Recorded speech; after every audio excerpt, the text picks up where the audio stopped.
A graça e a paz do Senhor Jesus. Segundo o meu querido irmão Israel, nós temos uma prosinha daqui a pouco, viu? Foi uma semana mais tranquila. Deixa eu colocar meu cronômetro para rodar aqui. Não tivemos grandes atropelos, nem muitas...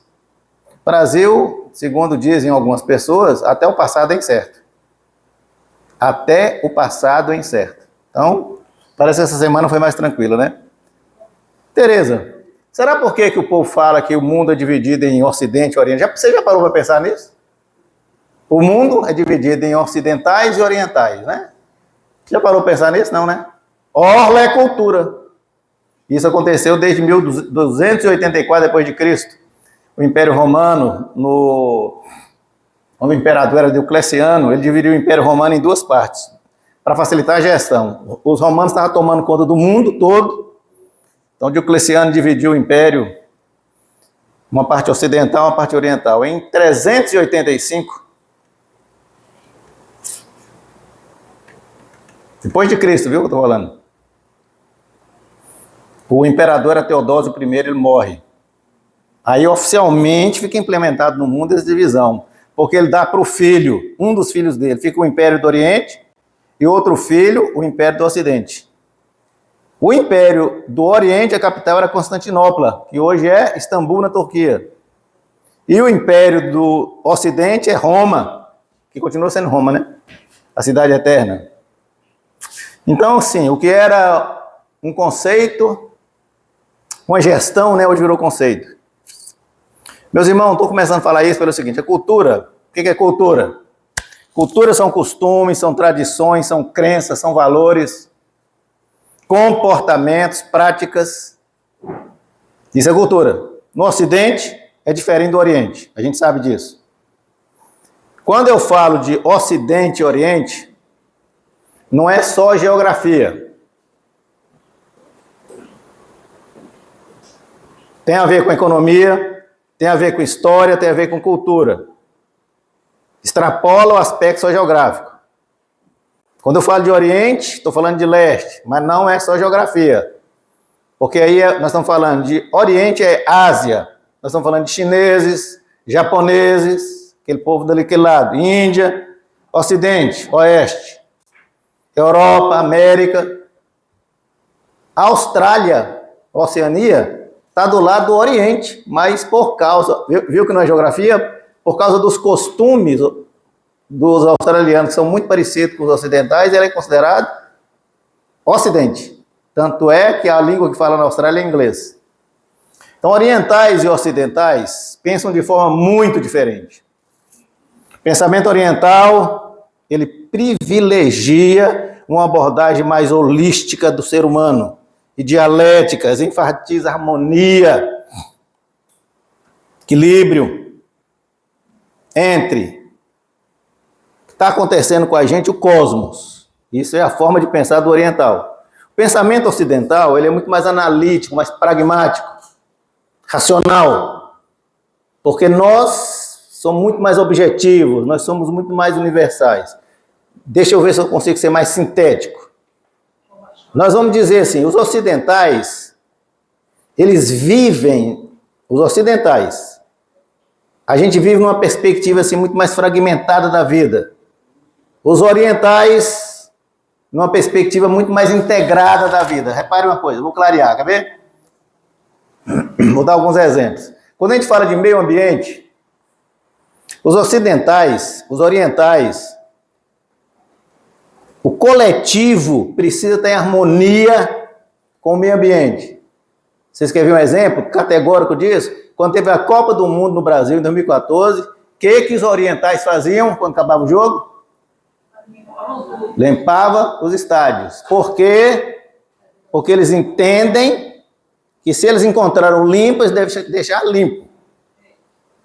Japoneses limpando os estádios, e nós ficávamos encabulados com isso, não era? Os ocidentais não, para nós é assim. Presta atenção se não é verdade. Essa é uma responsabilidade individual de cada um. Mas eu faço isso com autonomia. Ou seja, eu sou responsável, mas não sou obrigado. E a gente é literalmente assim. Você chega no local, Aí você fala assim, esse cara trabalha para esse supermercado, então a obrigação é dele, não é minha, eu não sou funcionário do supermercado, é ou não é assim? Ah, nós somos assim, alunos é assim, nós somos assim. É bem assim. Então isso acontece com relação ao meio ambiente, é bem assim. Olha a culinária, como é que é diferente. Os orientais, eles preferem os pratos mais em harmonia, por isso que japoneses gostam muito de sushi. Porque é a mistura harmônica de sabores, salgados, doces, ácidos, com frescor do peixe. Nós não. Nós gostamos de coisas variadas, é por isso que a gente ama o self-service e o rodízio. Perceberam? Você quer ver outra coisa? Saúde. Isso é notório. Os orientais, ele busca tratar o todo. O tratamento dos orientais é holístico. Alma, corpo e espírito. Nós não. Nós fazemos tratamento específico, pontual. É alopatia focada. Neosadina é para dor de cabeça. Ponto final. Não é assim que somos? A gente chega na farmácia e pergunta, eu estou sentindo tal coisa, qual remédio você tem para isso? Eles não raciocinam assim. Eles acham que as coisas têm causa no todo. Vão percebendo a diferença. Você quer ver outra coisa? Nos relacionamentos. Isso é muito notório. Os orientais, eles são mais reservados, são mais contidos, são mais formais, são mais respeitosos. É assim o chinês, é assim o japonês. É assim. Toda vez que cumprimentam a pessoa. Nós não, nós somos o quê? Mais expressivos, menos formais, nós somos mais sem noção. Essa é a verdade. Nós somos sem noção, nós somos mais relaxados. Tem gente que tem coragem de sentar no colo de uma juíza, pra vocês terem noção. Enfim, é notória a diferença da matriz cultural do Oriente para o Ocidente. É ou não é? Agora vamos falar de fé. Quando a gente fala de fé, a matriz oriental ela foi muito influenciada, isso é importante para entender, por religiões e crenças que eu vou colocar em parênteses, esotéricas. Por que eu estou colocando em parênteses? Porque para nós é esotérico, para eles não, para eles é fé, né? Já a matriz ocidental, nossa fé foi muito fortemente influenciada por princípios e valores da cultura grega, filosofia grega e da judaica cristã. Muito. Vocês estão começando a perceber a diferença? Essa aqui é a geografia do Oriente e Ocidente. Vocês estão vendo ali a Austrália? Está mais do lado do Oriente, mas por causa do inglês, eles são ocidentais. Estão percebendo? Quando Jesus chega ao mundo, por que eu estou falando isso? Porque quando Jesus chega ao mundo, olha a relevância disso. Jesus chega ao mundo, olha o tamanhozinho de Israel em relação aos gigantes que estão perto deles. Às vezes Israel enfrentou em guerras esse povo tudo junto. E esse povo aqui tudo junto tem petróleo. Quando você olha para isso aqui, você fala assim, esse povo aqui é um povo de Deus, muito especial. Porque olha o tamanhozinho de Israel, comparado com esse gigantismo dos outros. Jesus nasce onde? No Oriente Médio. Então não é Jesus nem do Ocidente nem do Oriente. Oriente Médio não é Ocidente nem Oriente. Mas a cultura desse povo aqui foi muito influenciada pelos romanos. E os romanos eram o quê? Ocidente. Ok? Isso é relevante para entender onde Jesus estava inserido. Então foram os pensadores gregos, como Sócrates, Platão, Aristóteles, que estabeleceram a base da forma de nós pensarmos. Tanto a forma filosófica, como a forma da ética, como a forma científica do Ocidente é muito influenciada por quem? Pela filosofia grega. Até hoje, esses caras são muito respeitados. Você não pode falar que você é intelectual se você não entende de Aristóteles, se você não entende de Platão, se você não entende de Sócrates. Você não pode falar. É ou não é? Dizem, e é fato, que a Grécia é o quê? Berço da civilização ocidental. E é verdade. Então, para essa matriz grega, que nós somos muito influenciados, cada pessoa, cada coisa que está no universo tem que ser contributiva para o todo. Assim, qual é a função do vento? Ventar e bem. Qual é a função da chuva? Chover e bem. Qual é a função do mar? Marear e bem. Qual é a função de Vera? Verar e bem. Todos nós temos função específica e temos que fazer bem feito. Isso é a postura dos gregos. É meu dever dar o meu melhor, por isso que eu estou aqui. Então a matriz grega privilegia a excelência, a performance, a virtuosidade. Aí chega Jesus. Chega Jesus. Os gregos, mediocridade não tinha vez no mundo. Aí chega Jesus e quebra esse paradigma. Jesus subverte essa forma da humanidade pensar. Nós somos livres, e como seres livres, criados à imagem e semelhança de um Deus Criador, nós temos livre-arbítrio. O livre-arbítrio detona a doutrina do pré-determinismo. Então Deus não criou marionetes. Isso é muito importante para a gente entender. Nós, batistas, não acreditamos no pré-determinismo. Nós somos defensores ferrenhos do livre-arbítrio. Porque nós entendemos que nós somos seres criados à imagem e semelhança de Deus. Portanto, nós temos vontade própria. Então, enquanto a matriz grega valoriza a excelência, o cristianismo valoriza o quê? Voluntarismo. Por isso que Jesus, contrariando tudo que o mundo pensava, vai lá e escolhe 12 homens simples, iletrados, para fazer a maior revolução que a humanidade já presenciou. Sim ou não, Israel? O mundo está dividido para sempre, antes e depois de Cristo. Queira os orientais, querendo ou não. Então Jesus dá o exemplo ao convidar 12 homens simples para seguir voluntariamente. Jesus não obrigou ninguém. Ele falava: Mateus, quer seguir? Pedro, larga essa rede, venha ser pescador de homens, voluntariamente. Então na escola grega, presta atenção nisso que eu vou dizer. Sócrates, Platão, eles tinham preocupação de estratificar a forma de ensinar. Como é que eles ensinavam? Eles não perdiam tempo qualquer um. Os iniciados, os primários, tinham literatura. Primeiro nível, outra literatura. Segundo nível, outra literatura. Terceiro nível, e assim por diante, até os eruditos. Então o erudito não misturava com o iniciado. Platão não ia fazer uma palestra onde tinha gente erudita e iniciada. Perceberam? Jesus chega e, mais uma vez, subverte essa forma de ensinar. Quebra esse paradigma e ensina e adota uma didática, uma pedagogia, uma oratória que todos, orientais, ocidentais, ouvintes, independente do nível, pudessem entender essa mensagem. Isso Jesus fez. Então, meus irmãos, Jesus se preocupou em se fazer ser entendido por todos.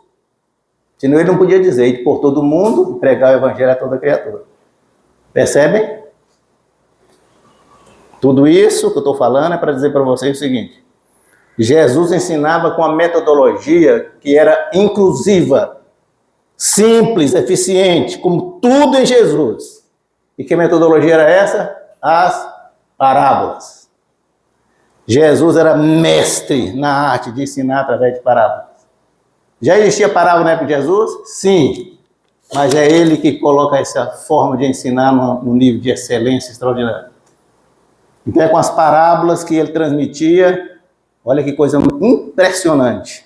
Sem abstrações, sem conceitos complicados, porque a mensagem dele precisava ser inclusiva e não excluir ninguém. Todo mundo que estava escutando precisava entender. Por isso que ficava aquela multidão seguindo Jesus. Jesus ensinava. Jesus ensinava. Faltou o som.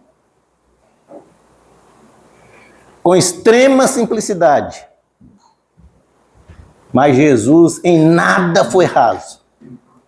Então, olha aqui o que estou falando. Jesus ensinava com muita simplicidade, mas não era raso. Beleza, Gui, isso melhorou. Jesus ensinava com incrível amplitude, mas não restringia sua mensagem. Preste atenção no que eu estou falando sobre Jesus. Jesus ensinava com profundidade absoluta, mas não complicava as coisas. Esse é Jesus.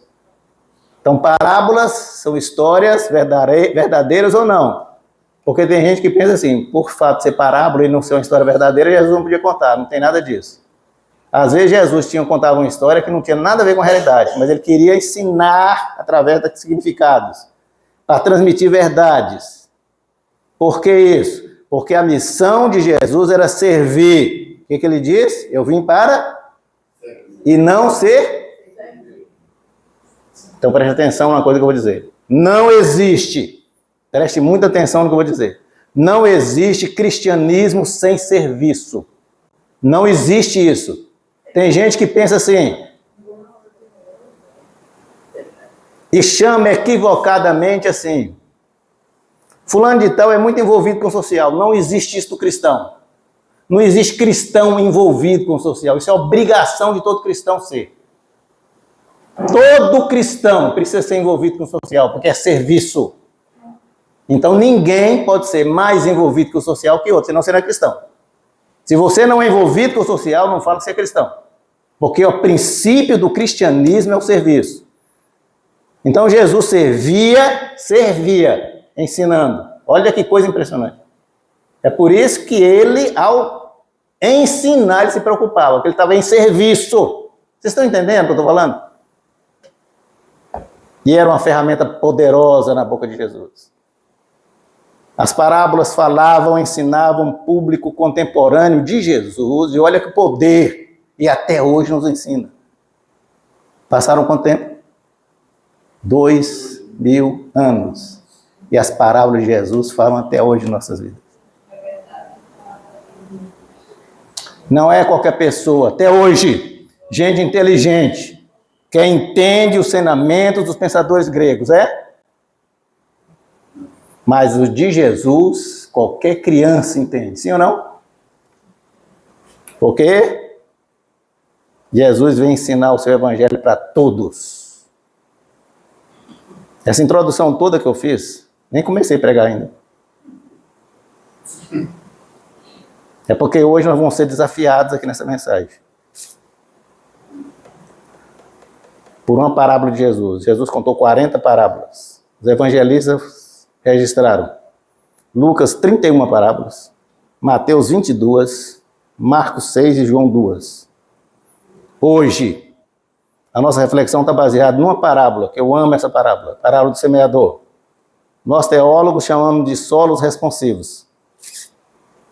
Foi registrada por Mateus, foi registrada por Marcos e Lucas. Eu vou optar pela narrativa de Mateus. Não é por nada. Não é por nada. E quero falar para vocês, o foco hoje da minha mensagem não está na parábola, apenas em um verso. Por isso que a mensagem vai ser diferente da parábola. A minha exegese hoje, a minha hermenêutica, vai ser diferente que tudo que vocês já ouviram a respeito dessa parábola. Porque eu vou focar exclusivamente no verso 8. Eu já trabalhei lá no La Batista com eles essa parábola, então não é a mesma coisa. Hoje nós estamos aqui numa coisa completamente diferente. Abra sua Bíblia então, no livro que escreveu Mateus. E baseado nessa parábola, nós vamos responder uma pergunta hoje. Onde está o problema? Onde está o problema?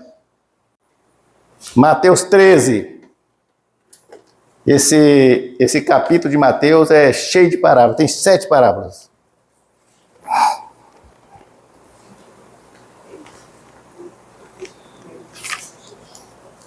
Mateus 13, de 3 a 9. Se você já encontrou, diz amém. Amém. Naquele mesmo dia, vou ler a partir do verso 3. E de muitas coisas lhes falou. Quem lhes falou? Jesus. Por parábolas dizia: eis que o semeador saiu a semear. E ao semear, parte da semente caiu à beira do caminho, e vindo as aves dos céus a comeram. Comeu o quê? Semente. Outra parte caiu em solo rochoso, no meio das pedras, onde a terra era pouca, e logo nasceu. Nasceu a semente, caiu em solo rochoso? Nasceu, sim ou não? Vou tornar a ler o versículo. Outra parte caiu em solo rochoso, onde a terra era pouca, e logo nasceu. Nasceu ou não? Nasceu. Visto não ser a terra profunda, veio o sol e queimou, porque ela não tinha raiz. A semente germinou? Não. Sim. Está falando aqui na Bíblia. Logo nasceu. Se nasceu, germinou. Mas não vingou. Preste atenção no que Jesus está dizendo. Outra caiu entre os espinhos, e os espinhos cresceram e sufocaram ela. Outra, enfim, caiu em terra boa e deu fruto. A 100, a 60, a 30, por um. Quem tem ouvidos, ouça o que o Espírito diz à igreja. Vamos ler todos o verso 8. Enfim, outra parte caiu em terra boa. E deu? De que proporção?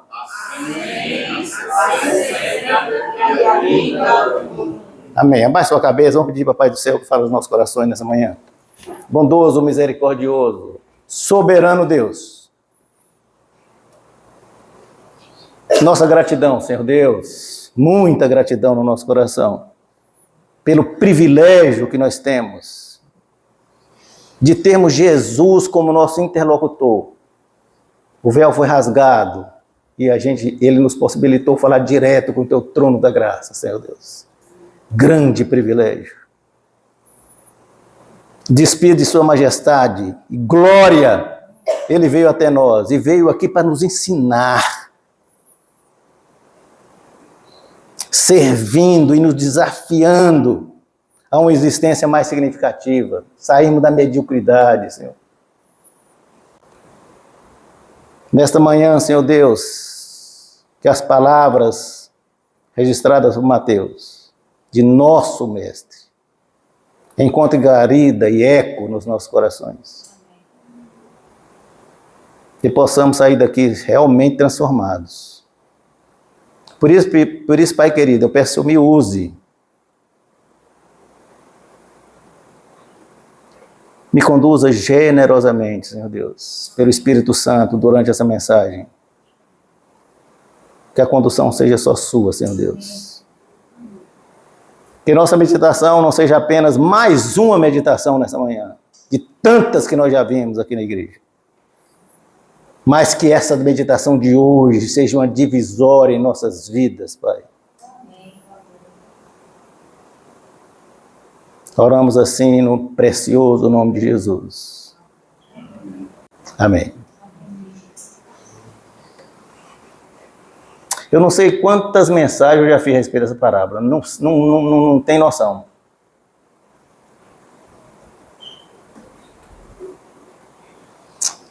Essa é mais uma, mas é uma que eu vou confessar para vocês. É um enfoque muito diferente de tudo que eu já fiz. E essa mensagem, ela para mim é muito especial, porque ela tem um aspecto na minha vida muito marcante, porque eu diria assim, memória afetiva, eu tenho uma memória afetiva muito interessante com essa parábola, porque foi a primeira mensagem que eu fiz totalmente em espanhol num país estranho. Eu preguei essa mensagem na Bolívia, em Cochabamba. Eu tremia igual uma vara verde. Primeira mensagem em espanhol para uma igreja grande, e eu tinha que falar em espanhol. E eu fui muito ajudado por um amigo meu chamado Jorge, direto do túnel do tempo. Isso faz mais de 20 anos. E eu me lembro que essa mensagem foi muito poderosa naquele dia. Essa parábola foi contada por Jesus há mais de 2000 anos. Nós hoje, preste atenção no que eu vou dizer, nós não temos nenhum texto da Bíblia original. Nenhum. Tudo que nós temos da Bíblia são cópias. Traduções. A língua materna de Jesus era o aramaico. Deixa eu falar para vocês porque eu estou explicando isso. Para a gente entender o que Jesus falou, o que Mateus registrou, que chegou a nós. Mas com certeza, Jesus falava hebraico. Por que Jesus falava hebraico? Porque era a Bíblia que Jesus lia. O Velho Testamento era em hebraico, então Jesus lia hebraico, certo? Então Jesus já tem duas coisas, aramaico e hebraico. Mas provavelmente Jesus falava latim. Por que ele falava latim? Porque era a língua do império. Então ele tinha que interagir com quem mandava, e a língua de quem mandava era latim. E é muito possível que Jesus também falava grego. Por quê? Porque grego era a língua comercial. Ou seja, grego era o inglês de hoje. Então quem não falava grego naquela época era inculto. Um rabino, um rabi, um ensinador igual Jesus podia ser inculto? Então presta atenção, Jesus no mínimo falava 4 idiomas. É por isso que eu fiz essa abordagem agora no começo, para vocês entenderem que Jesus estava. O universo, o cenário onde Jesus estava submerso. Percebam uma coisa. Das palavras que saíram da boca de Jesus, para a leitura que eu acabei de fazer em português, numa versão da NAA, passaram um horizonte temporal de 20 séculos. Sim ou não?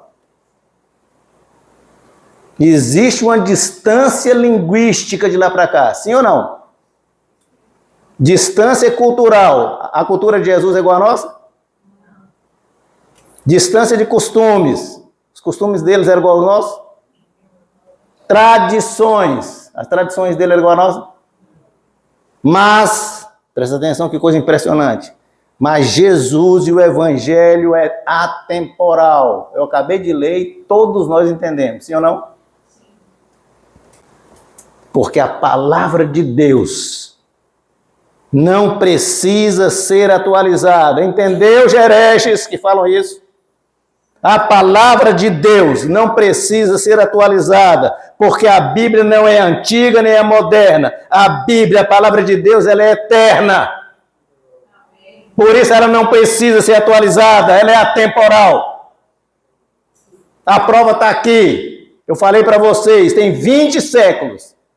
Escrita num conceito diferente, linguística diferente, cultura diferente, costume diferente, tradições diferentes. E hoje, ela vai falar nas nossas vidas aqui de forma como tivesse sido hoje. É atemporal ou não? Mateus escreve no capítulo 13, outra coisa, antigamente, quando Mateus escreveu, não tinha negócio de capítulo.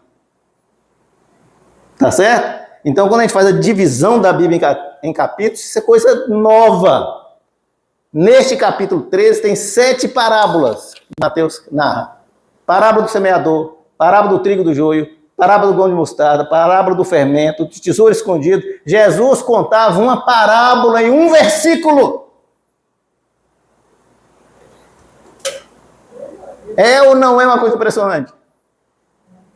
Em uma frase, Jesus contava uma parábola. A parábola do tesouro escondido tem uma frase, um versículo. Parábola da pérola, 2 versículos. Parábola da rede. Na parábola do semeador, que nós acabamos de ler, a semente é uma só, sim ou não? Quem muda é o quê? Os solos onde a semente cai, não é? E este solo onde a semente cai dão respostas diferentes, sim ou não? Na parábola, Jesus compara como diferentes solos ou diferentes receptores se comportam com um estímulo igual. A semente é jogada, mas o solo se comporta diferente. Não foi assim? Então, receptores, ou solos, ou corações, onde essa semente cai, a preciosa semente precisa de difusores, discípulos, seguidores para fazer isso. Esses são o semear. E é interessante que essa é uma das poucas parábolas que Jesus conta e explica. Poucas parábolas. E ele fala que a semente é capaz de frutificar na proporção de uma semente para 100, uma semente para 60, uma semente para 30. A semente é a mesma, perceberam? Onde está o problema que hoje essa preciosa semente não tem mais essa efetividade? 1 para 100, 1 para 60, 1 para 30. Eu vou dizer uma verdade para vocês. Parece que é o contrário hoje, não é? Parece que hoje nós precisamos de 100 crentes para ganhar uma vida. Estou falando besteira ou não? Um crente para ganhar 60 crentes para ganhar uma vida. 30 crentes para ganhar uma vida. Aí você vai falar, Moisés, mas tem megas igrejas espalhadas aí no mundo. Não tem? Não tem megas igrejas aí? Queria com 1.000 membros, 2.000 membros, não tem? Igrejas inchadas, mas sem crescimento espiritual. Essas igrejas nem batismo tem, mas não tem nada com a vida deles, o problema deles. Essas igrejas parecem shoppings, cheias de gente, vazias de espiritualidade. Igrejas utilitárias. Programa de televisão enche essas igrejas. Essas pessoas vão lá para buscar bênçãos. Mas percebam, mesmo nessas igrejas, existe essa proporção, 1 para 100, 1 para 60, 1 para 30? Se fosse assim, uma igreja com 1.000 membros, já ela tinha que ter 100.000 membros. Acontece isso? Temos ou não temos um problema no que Jesus disse? Uma coisa que Jesus deixa muito claro na parábola. A semente é fecunda, a semente é preciosa, a semente é frutífera. Então, no primeiro cenário, preste atenção. A semente cai à beira do caminho. Sequer tem oportunidade de germinar. É arrebatada. Por quem? Pelo maligno. Está escrito, Jesus escreveu. Gente que ouve a palavra de Deus, não tem nenhum compromisso, não dá menor valor. Jesus chama isso que dá pérolas para os porcos. O segundo cenário, a semente cai e germina. Preste muita atenção nisso. A semente germina. Solo cheio de pedra. Como era cheio de pedra, a semente não cria raiz. Gente emotiva, entusiasmada, sem firmeza, que na primeira tribulação, depois se converteu, não aguenta. Terceiro cenário. Semente germina também, entre os espinhos. Gente que até parece gente equilibrada, mas é facilmente atraída pelas fascinações do mundo. Se converte, entusiasmada, levanta as mãos, chora. Mas no primeiro convite que o mundo faz para ela, elas estão fora da igreja. Mas existe um quarto cenário. A semente germina num solo fértil. Gente que experimenta a genuína conversão. Não é emoção. Conversão. Sabe que as aflições fazem parte da vida e que nada pode nos separar do amor de Deus. Firmes na divulgação do Evangelho.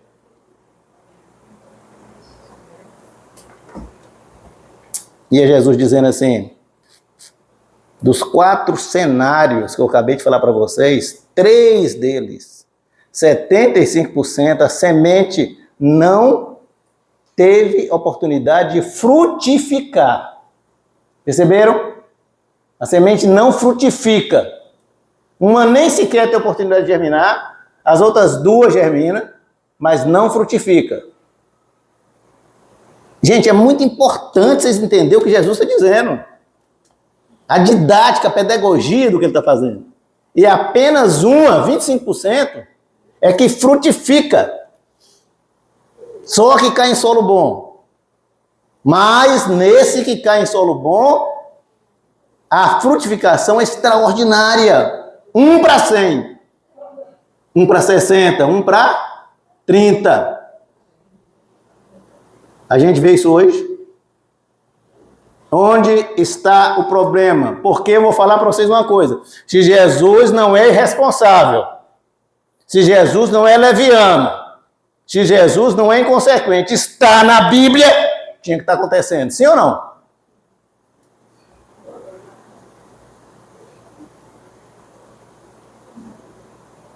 Onde está o problema?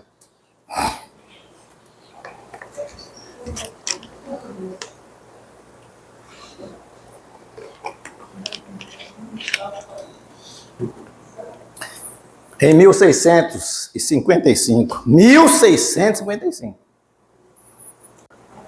Padre Antônio Vieira. Tenho restrições com relação ao Padre Antônio Vieira, muitas coisas que escreveu, mas amo a obra dele. Escreveu um sermão chamado Sermão da Sexagésima. Vou ler um pedacinho do sermão que o Padre Antônio Vieira escreveu. Preste atenção, não é eu que estou dizendo, é Padre Antônio Vieira, Senhor orador. Padre Antônio Vieira diz: a pouca frutificação da palavra de Deus no mundo pode proceder de 3 princípios, de 3. Ou é da parte de Deus, ou é da parte do pregador, ou é da parte do ouvinte.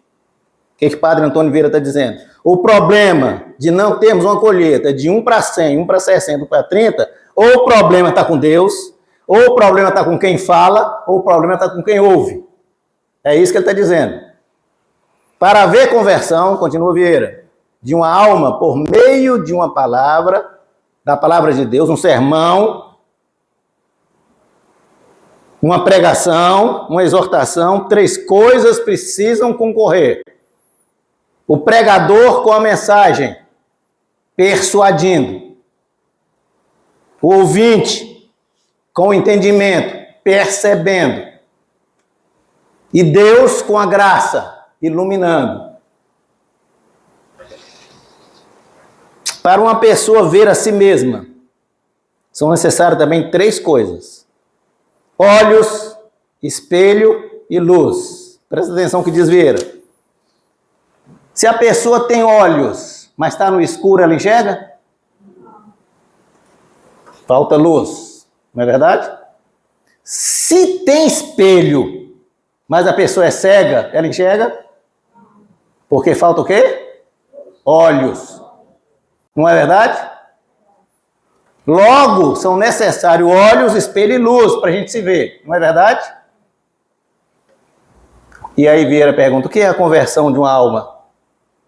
Se não essa pessoa entrar em si mesma e ver ela mesma. Se a conversão de uma alma, por meio da pregação, depende de Deus, depende do pregador e depende do ouvinte, por qual delas devemos entender que está havendo falta? Onde está o problema? Está no ouvinte? Está no pregador ou está em Deus? É possível, pergunto a vocês, é possível a gente atribuir essa falta a Deus? Mas a gente não pode falar não sem saber por quê. Não por quê? Sabe por que não? Porque, deixa eu falar para vocês uma coisa, existem doutrinas cristãs, e Recife, o Brasil, está esparramado e cheio dessas igrejas grandes pregadores, famosos pregadores, que se dizem cristãos, mas eles não falam isso. Mas creem numa doutrina pré-determinista. Quer dizer que eles acreditam que Deus predestina pessoas para ir para o inferno. Então, para essa doutrina, a culpa está em Deus. E o argumento deles é que se Deus é soberano, Deus pode fazer o que quiser. Então, preste atenção no que eu estou dizendo. Então, tem doutrinas que entendem que a culpa é de Deus. Não fala isso. Você já viu alguém falar assim, a culpa é de Deus para alguém não convencer? Já viu falar isso? Mas se a doutrina é predeterminista, a culpa é de Deus. Não tem lero-lero, nem vem cá que eu também quero. A Bíblia diz, meus irmãos, ide por todo mundo e pregai o evangelho a toda. Sim ou não? E Jesus afirma, quem crer e for batizado será salvo. É quem foi escolhido por Deus? Ou quem crer e for batizado? Então, apesar de existir doutrinas assim, eu vou afirmar para vocês com absoluta certeza, o problema não está em Deus, porque Ele amou o mundo de tal maneira que deu seu único Filho para que todos, que nele creiam não pereça, mas tenham o quê? A vida eterna. Ele ordenou para mim e para você, ide e pregai. Percebam uma coisa. Jesus não disse na parábola, em nenhum cenário, que a semente deixou de germinar pela falta de condições que Deus dava. Preste atenção nisso. Porque para a semente germinar, agora vai falar um especialista em ciências agrárias. Eu, como especialista em ciência agrária, vou dizer uma coisa para vocês. Para uma semente germinar, nós precisamos de pelo menos 4 coisas normalmente. 2 essenciais. Semente precisa de água, umidade. Se a água for demais, se tiver enchente, se a semente ficar encharcada, ela germina? Não. Se tiver estiagem, não tiver água nenhuma, a semente germina? Não. Se tiver um calor infernal, semente germina? Tem outras duas situações que é luz e oxigênio, mas eu vou nem entrar nesse mérito. Eu vou mostrar para vocês o que Jesus não disse na parábola. Nenhuma das sementes deixou de germinar por falta de chuva ou enchente. Deixou? O verso 6 fala assim, presta atenção no que disse o verso 6. O sol, depois que ela germinou, o sol veio e queimou. Queimou o quê? A parte aérea. Porque a planta nasce, precisa das raízes, para ela evaporar e transpirar. Se não tiver raiz, ela morre. Isso nós que conhecemos de agronomia chamamos de evapotranspiração. Então não está em Deus. Não faltou chuva. Não teve enchente, nem teve estiagem. Tire de Deus o problema da falta de germinação da semente. A parte de Deus Ele sempre faz. E por que Deus sempre faz? Porque nunca falta graça. Onde está o problema, meus irmãos? Então nos resta 2 opções, né? O pregador ou o ouvinte? Porque Jesus deixa claro que a semente tem excelente germinação, sim ou não? Sim.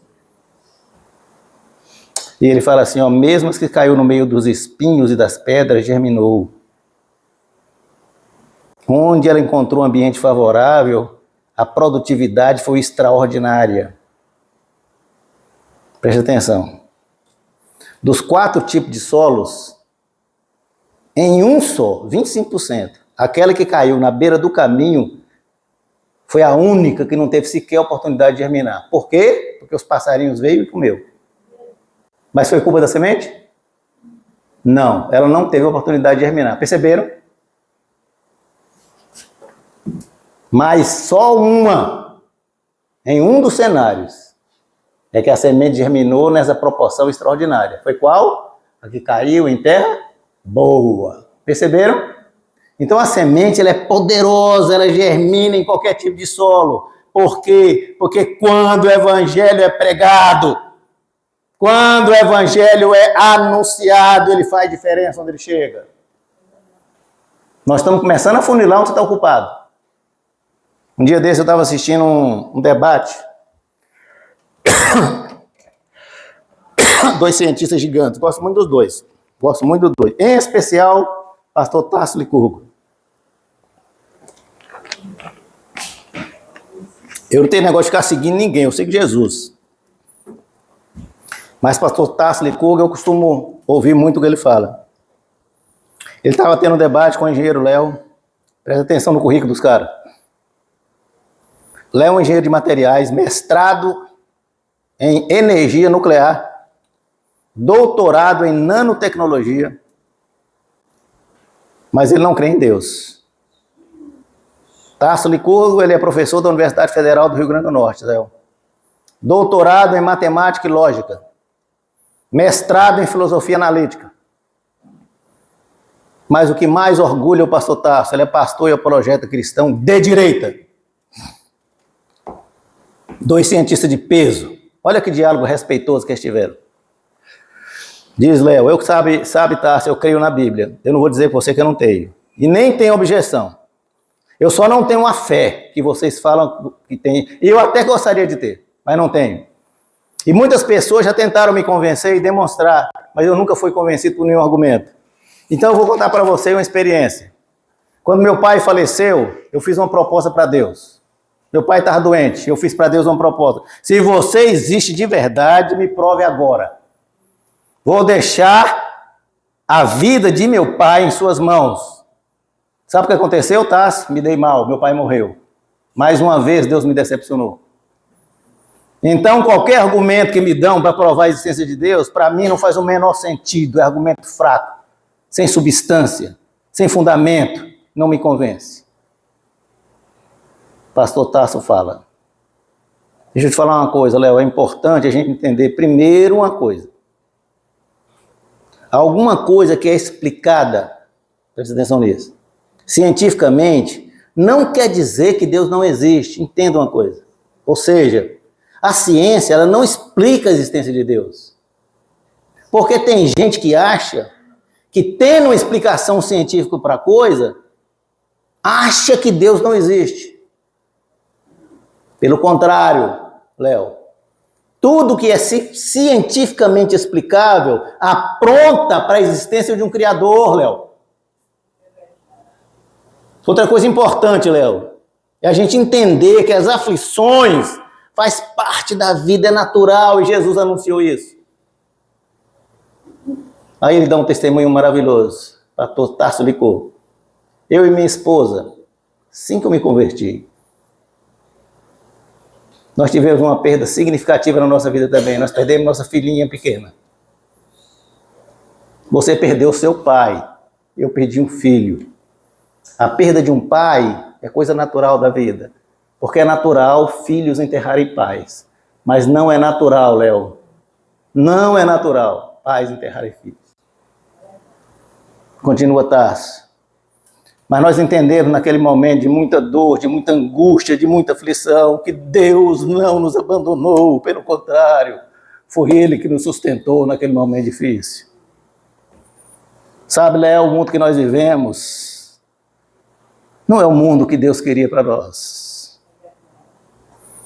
Essa foi uma escolha nossa, Léo. Porque nos foi dado liberdade para escolhermos e nós, lamentavelmente, escolhemos mal. Por isso, Léo, a proposta para nós é: me entregue a sua vida e você será transformado de dentro para fora. E só se a gente fizer isso, Léo, que Deus passa a nos direcionar em tudo na vida. E é só nos entregando para Deus que nos dá a sensação de sentido para a vida e para a nossa existência. Porque a nossa vida ganha sentido, ganha propósito, ganha sentido da missão. Eu também era ateu igual você, Léo. E não encontrava sentido para a vida até um dia que encontrei Jesus.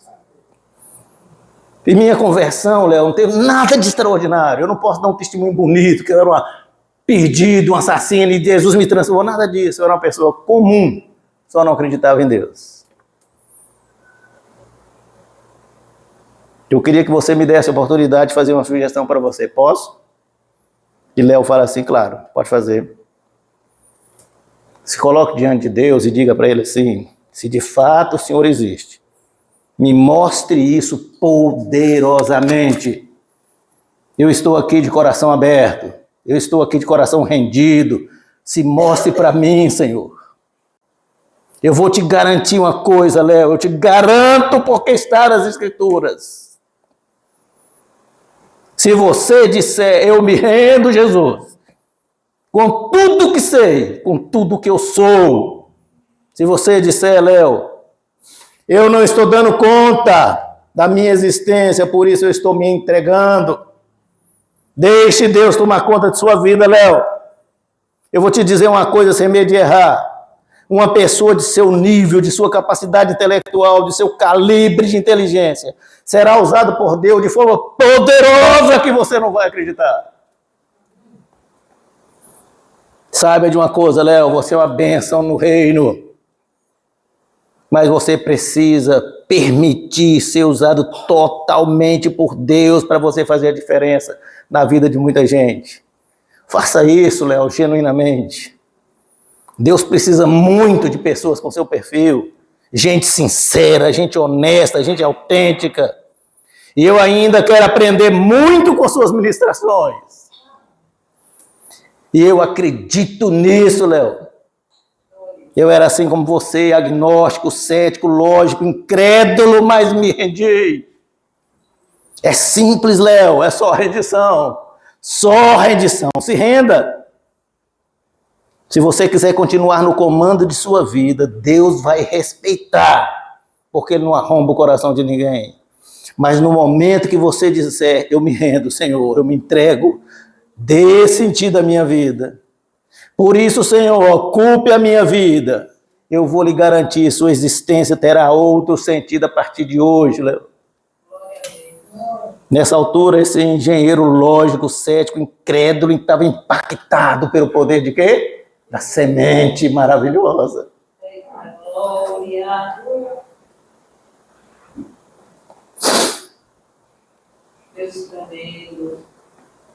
E ele fala assim, eu posso fazer um pedido. Você me concede eu fazer um pedido? Claro, tá, você pode fazer. Você pode atender ou não, pode pedir. Mas nunca, mais nunca. Fale que essa sua falta de certeza, mas nunca diga que esse jeito seu de ser questionador é uma maldição. Nunca mais diga isso. Questionar é tudo que Deus quer nas nossas vidas. Porque Deus ama a sinceridade, Deus abomina a hipocrisia, Léo. Deus ama corações íntegros como o seu. Por isso é que eu tenho certeza que eu ainda vou te ver sendo um instrumento poderoso na mão de Deus. Na transformação de muitas vidas, meu amigo. É com lágrima nos olhos que o engenheiro Léo, cético, diz, amém. Sabe, meus irmãos, não existe solo onde essa poderosa semente não germina. Então, onde está o problema? Onde está o problema? Não está em Deus, Gibson. Não está na semente. Também não está no ouvinte. Acabei de mostrar. Ouvintes céticos, ouvintes incrédulos, ouvintes descrentes, ouvintes fora da lei. São impactados e transformados pelo extraordinário poder do Evangelho. Vou provar. Todo presídio que vocês conhecem. Eu trabalhei no Aníbal Bruno há muito tempo. Todo presídio, onde tem uma igreja evangélica lá, e neste aspecto, a Assembleia de Deus é extraordinariamente abençoada. Porque a maioria dos presídios de igrejas evangélicas que tem é da Assembleia de Deus. Todo presídio onde existe uma igreja evangélica, o nível de violência, de fugas, rebeliões, notoriamente reduzido. Porque onde abundou o pecado, abundou a graça de Deus. É verdade, sim. Que quem leva essa maravilhosa palavra, às vezes se depara com corações duros e espinhosos. É verdade, sim. Tem gente dentro da igreja que é assim. Não é só no mundo, não, é aqui dentro. Quando Tereza me autoriza aqui a falar sério, no momento da dedicação, tem gente que até hoje não mudou de opinião. Continua sem dar nenhuma sustentação para a Rola Sul. Então tem gente espinhosa e gente pedregosa dentro da igreja. No mundo também tem. Sim ou não? É verdade que os piores ouvintes da palavra de Deus são aqueles que se assemelham a pedras e espinhos. É verdade. Gente como pedras que são duras, insensíveis, frias, mas não são imunes. Gente como espinhos, pontiagudas, afiadas, ferem as pessoas. Mas essas pessoas também não são imunes. Porque há poder da palavra, essa semente tem poder de transformar. Nenhum pecador, por mais duro, por mais espinhoso que ele seja, ele não é inquebrantável, não é? Porque a semente, o poder do evangelho, meus irmãos, tem poder de restauração. A Bíblia diz em Hebreus, ela separa a alma do espírito. A palavra de Deus, ela entra no meio dos pensamentos e intenções. Onde está o problema? Não está em Deus, não está no ouvinte e não está na semente. Então nós só temos uma conclusão. E aí eu vou concluir. Antes de concluir, eu vou dizer uma coisa. É muito comum a gente escutar pregadores dizer, hoje em dia, que as pessoas são muito insensíveis, são muito duras, são muito exigentes, são muito comprometidas. A gente não vê ouvir isso falando. Sim ou não? Por outro lado, é muito comum a gente ver também gente dizendo. Mas tem pastores hoje que são mensageiros enganadores, rasos, descomprometidos, mercenários. É verdade ou não é? Essa semana a irmã Céia mandou para mim um vídeo que eu fiquei horrorizado. Um pastor extorquindo a dona de um salão, Israel. Falou com ela que eu vou levar suas coisas, porque se você não está dando dízimo, e se você não der, eu vou jogar uma maldição sobre você. Ela falou, vou chamar a polícia. Ela falou, você chama a polícia e eu mando Deus te castigar.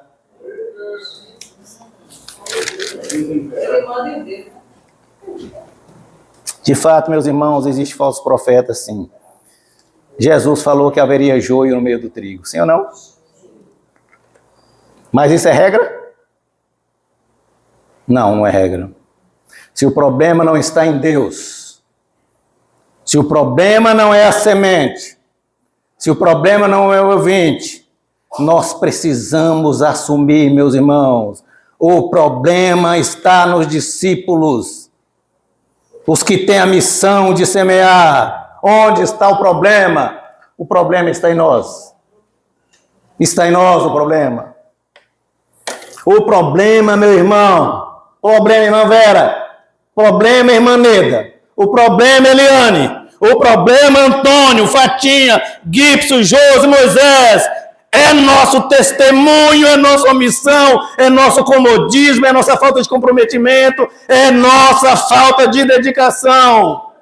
É nossa falta de integridade, é nossa hipocrisia, é nossa negligência, é nossa falta de amor pelo reino de Deus, é nossa indiferença com as almas que estão literalmente indo para o inferno. Esse é o problema, meus irmãos. É a nossa culpa. Porque não existe colheitas com efetividade, um para 100, um para 60, um para 30. É nossa culpa, sim. Nós estamos fazendo da agência do reino de Deus um clube. Um local de encontro agradável para nós mesmos. Para nós mesmos. É legal, é muito cômodo, é muito confortável a gente vir para a igreja um dia por semana. E olha lá. Confraternizar, abraçar, tirar fotografias, postar fotografias, divulgar, ouvir uma bela mensagem desafiadora, cantar louvores, se emocionar. E nada disso é pecado. Nem é pecado, nem é errado. Mas o campo é o mundo. O pecado está na nossa apatia, na nossa teatralidade dentro das quatro paredes.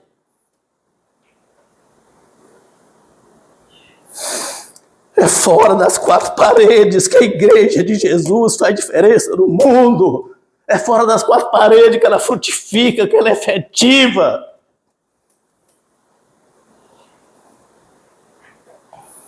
Para quantas pessoas, meu irmão, nós falamos de Jesus essa semana, para que domingo nós tivéssemos aqui pelo menos o número de visitantes correspondente a cada um de nós.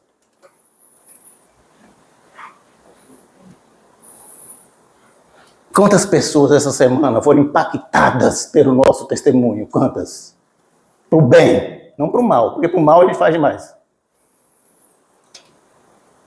Em que lugar o reino de Deus ocupa prioridade na minha e na sua vida? Primeiro lugar, segundo lugar ou no último lugar? Se Jesus foi responsável no que ele disse, não sei você, mas eu creio que Jesus foi. Se a semente tem de fato esse poder de efetividade, e eu creio que sim. Se a vontade de Deus é que ninguém se perca, porque não é eu que estou dizendo, está em 2 Pedro 3,9, ele é longânimo, não quer que ninguém pereça, e quer que todos se arrependam, está na Bíblia. Mas só vai haver arrependimento se houver quem pregue. É Paulo dizendo em Romanos. O problema, meus irmãos, é que nós estamos falhando flagorosamente na missão dada por Jesus. E é uma missão gloriosa. Eu quero concluir dizendo para vocês uma coisa muito séria. Se nós continuarmos cantando os mesmos louvores aqui dentro de quatro paredes, dominicalmente, se nós continuarmos compartilhando mensaginhas bonitas de WhatsApp, inspiradoras, entre as mesmas pessoas de um grupo, se nós continuarmos alheias às necessidades do mundo, que a irmã Vera falou aqui hoje, jaz no maligno. Essa efetividade dita por Jesus, uma efetividade modesta, de 1 para 30, nunca vai ser possível.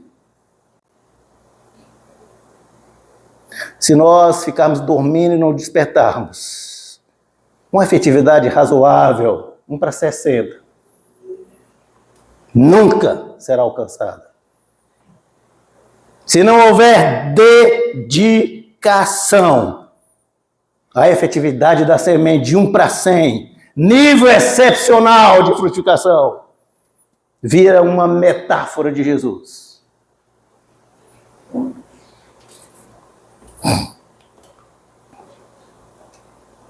Primeiro sermão que eu fiz aqui nesse ano, na Orla Sul, foi dia 19/1/25. O título do sermão foi Uma Vida.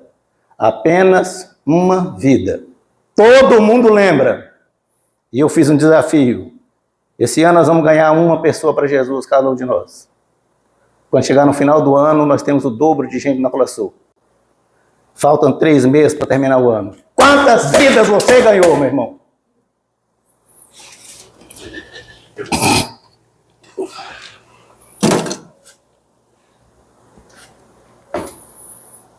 Onde está o problema, Gibson?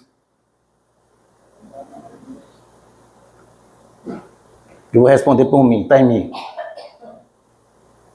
Eu assumo a máxima culpa, minha negligência, minha omissão, meu desleixo com o reino. Eu assumo. Assuma a sua, meu irmão. Assuma a sua responsabilidade. Se você quiser.